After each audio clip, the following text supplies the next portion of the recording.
Enterprises. I haven't done any videos here in a while, but I thought I would do one today.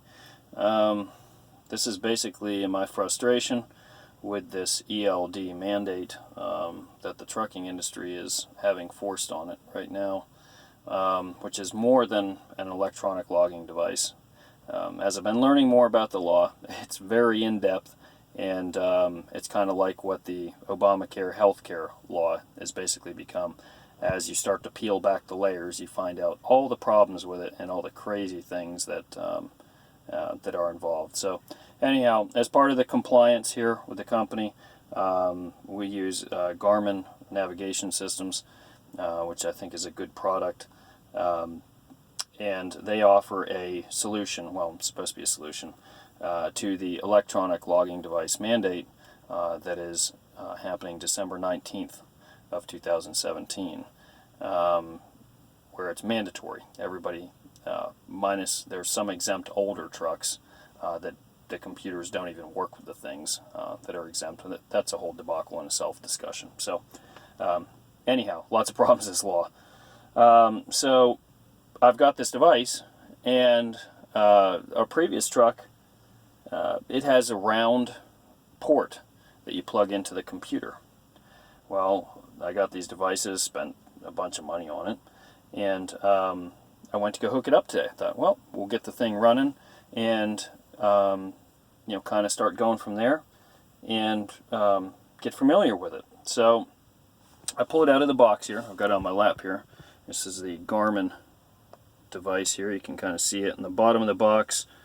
It's got a picture of, there's like the pins. It's a round connection type of thing, you know. This is the Garmin E-Log compliant ELD device.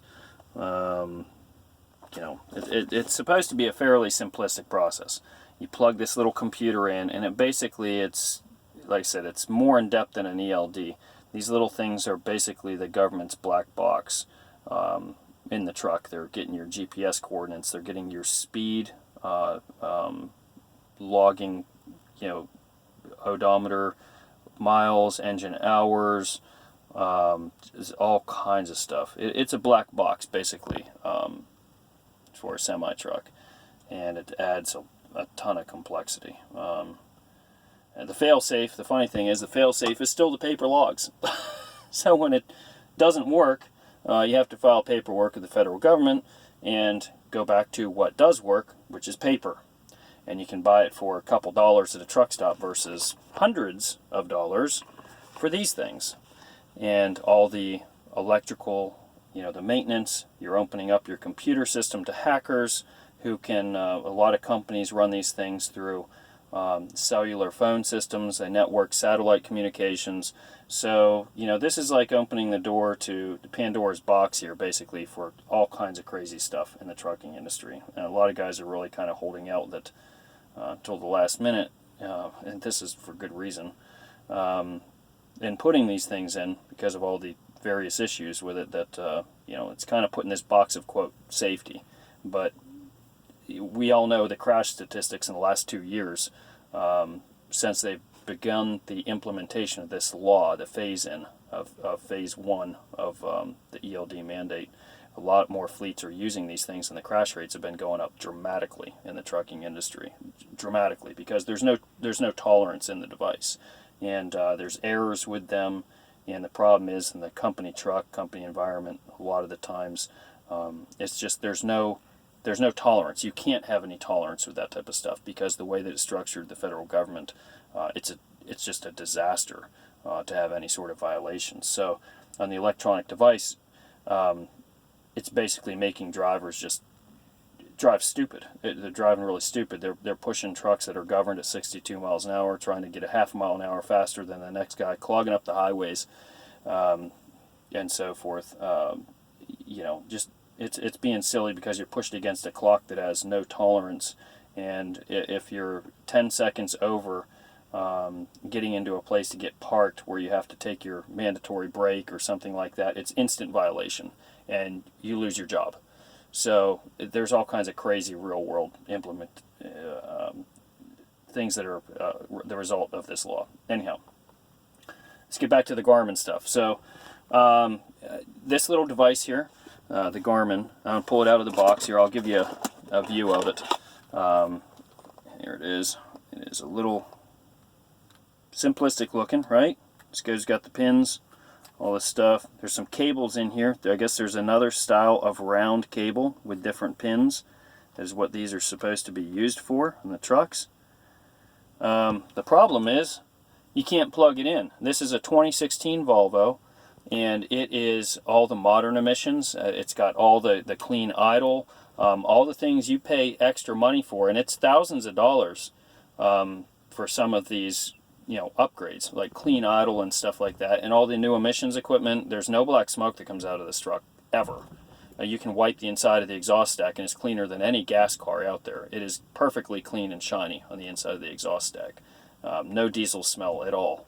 But it's all compliance. And so this is part of the whole compliance thing. Well, it's becoming burdensome with the crazy regulations. So let's go try to plug this in. I'll show you exactly the problem I just ran into.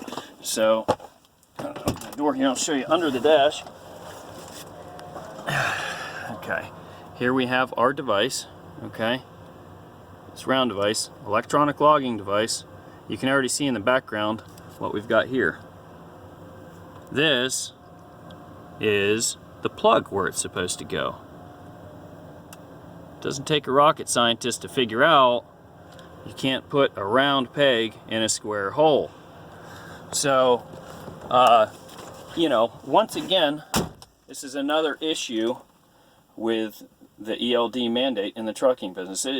It's not well thought out.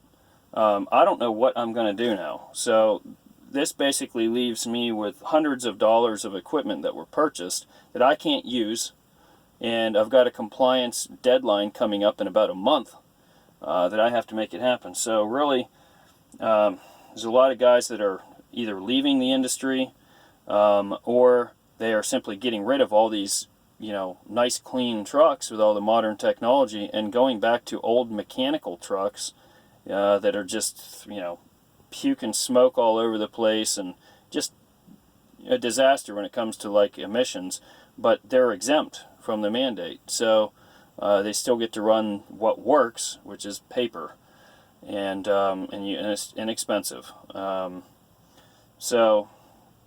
know, I'm not sure what direction we're headed here, but I got to figure out a solution here. We've only got a month left. But this is definitely one of the fears I had with all this stuff, was that how are you going to figure out how to make all this stuff work? You know, you go from a system that was functioning, and now you're going to go to this whole new mandated system that's just on the premise of safety. That's a complete lie. It's just utterly a complete lie by the federal government as to the result of this. So anyhow, I thought I would share that with you and give you a little insight to the trucking world and some of the silly stuff going on with regulations. So we're holding out for Trump. Maybe Trump is going to come in and save the trucking industry. And you know, we all are. There's a lot of people really kind of have their fingers crossed that he's going to come in and you know, get rid of this Obama era regulation stuff and let us all just do our job. That would be great. So take care out there. Hope everyone is doing well. And Trump, if you get watching this video, I doubt you will, but we need your help. We need your help in the trucking industry desperately. Thanks for watching.